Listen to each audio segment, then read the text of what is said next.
Muy buenos días, alumnos del Colegio San Juan Bosco del quinto grado de primero.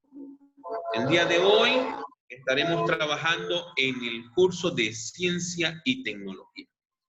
Y hablaremos de un tema muy interesante, porque estaremos hablando de la célula y los seres vivos.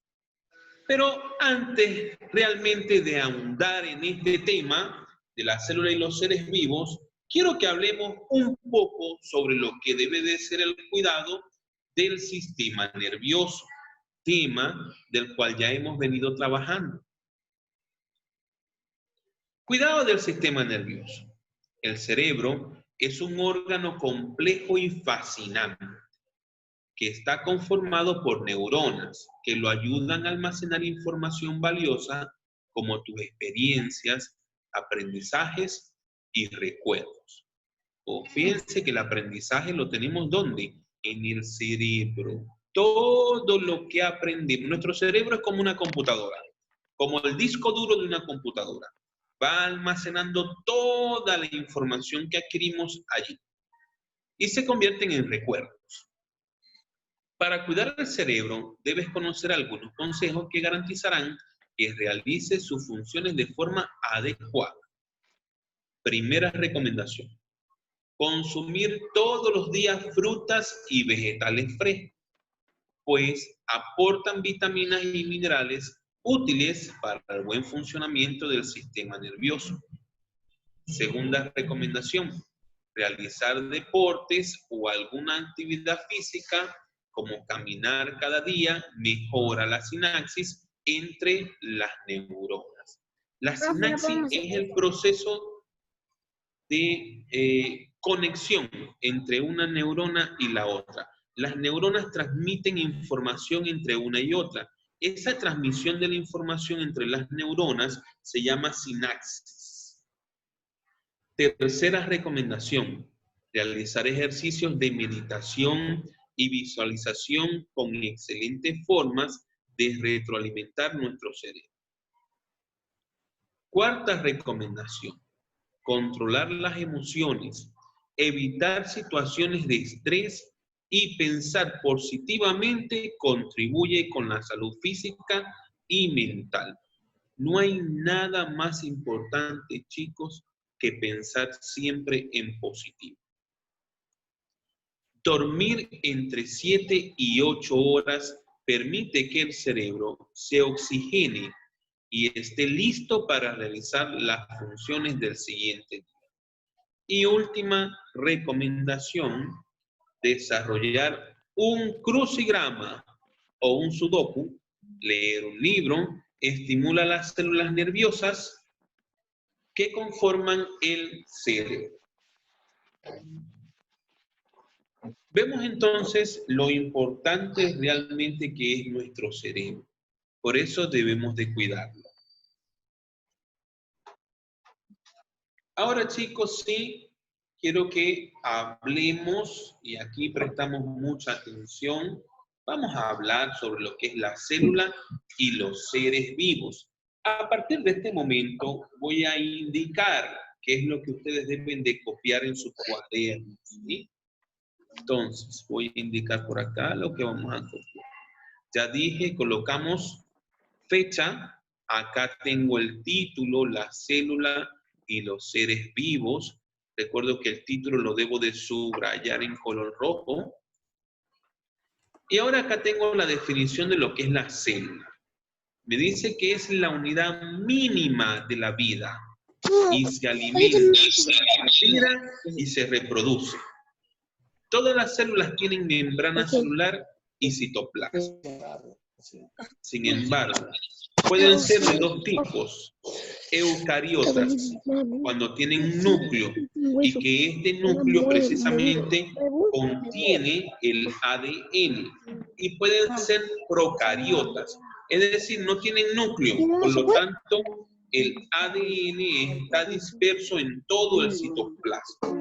Entonces recuerden esta clasificación acá de las células, que pueden ser de dos tipos: eucariota tiene núcleo, procariotas no tienen núcleo. Claro, cuando son eucariotas que tienen núcleo, El contenido genético está en el núcleo. Ahora, cuando no tienen núcleo, entonces el contenido genético está por todo el citoplasma. Eso lo vamos a ver mejor acá en una imagen.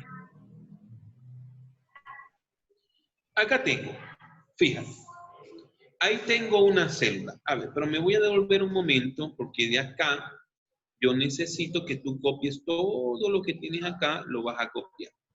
Todo esto debe de ser copiado. Bien, ahora sí, aquí tenemos la imagen que les mencionaba. Ahí tengo una célula, ¿ok? Y ahí están las partes que lo conforman. Fíjate que está el citoplasma y está el núcleo, ¿ok? Dos partes sumamente importantes, así como también la membrana celular. Esas son las tres partes principales, ¿no? Que va a tener la célula.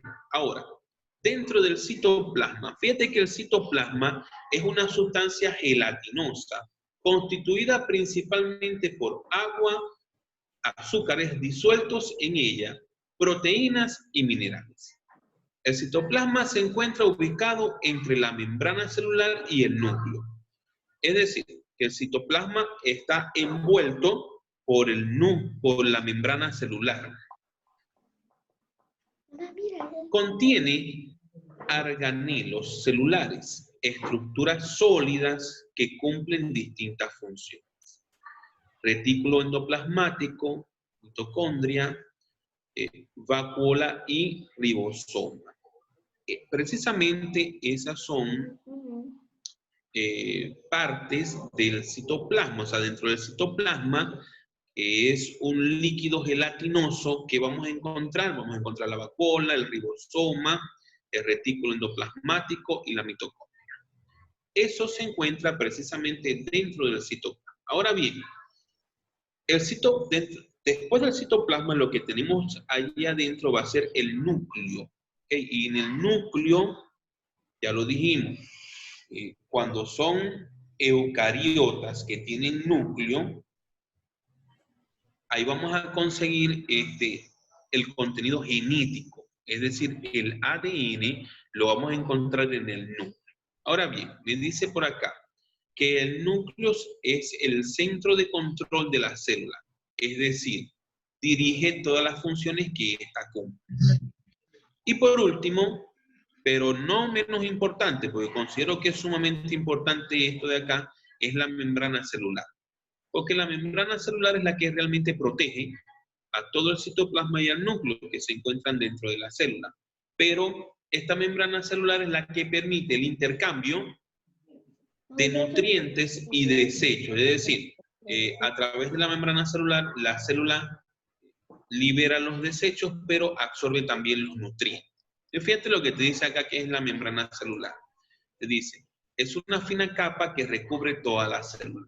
También es una barrera que selecciona las sustancias que entran y salen de la célula. Bien, de esta imagen van a copiar absolutamente todo. Todo, y necesito que dibujen también la célula. Todo eso lo deben de tener en su cuaderno. Profe, también podemos sacar también lo puedes buscar por internet y lo puedes imprimir, no tengo problema. Siempre y cuando le escribas cada una de las partes a esa célula. Ahora bien, vamos a hablar un poco sobre lo que son las características de los seres vivos. Porque vamos a tener seres que son unicelulares y seres que son pluricelulares. Unicelulares quiere decir que tienen una sola célula, es lógico entenderlo de esta manera, y el pluricelular es el prefijo pluri, son varios, ¿no? Entonces van a tener varias células. Entonces acá tenemos características de los seres vivos. Según el número de células que lo forman, los seres vivos se pueden clasificar en dos grandes grupos. Los unicelulares, que ya les mencionaba, ¿no? Están formados por una sola célula. En ocasiones se asocian formando colonias, pero a pesar de que se asocian como colonias, cada célula sigue realizando su trabajo individualmente. Y esa es una gran diferencia entre los organismos unicelulares y los pluricelulares.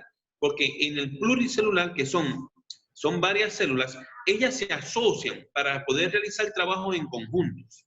Por sí solas no trabajan. Entonces, esa es una gran diferencia que tenemos entre los unicelulares y los pluricelulares. Y te dice, aquí, en ocasiones se asocian formando colonias en las que cada célula sigue realizando individualmente todas sus funciones vitales, lo que te estaba explicando. Igualmente, cada una trabaja por sí sola. Ahora, ejemplos de ellas pueden ser las bacterias y las amebas. Son ejemplos de lo que son los seres unicelulares. Ahora, cuando hablamos de los pluricelulares, aquí cambia todo, porque ellos están constituidos por muchas células diferentes que se asocian entre sí y dependen una de otras para vivir. Cada tipo de célula realiza una función determinada y todas juntas, fíjate, trabajan todas juntas, cooperan para que el organismo realice todas sus funciones.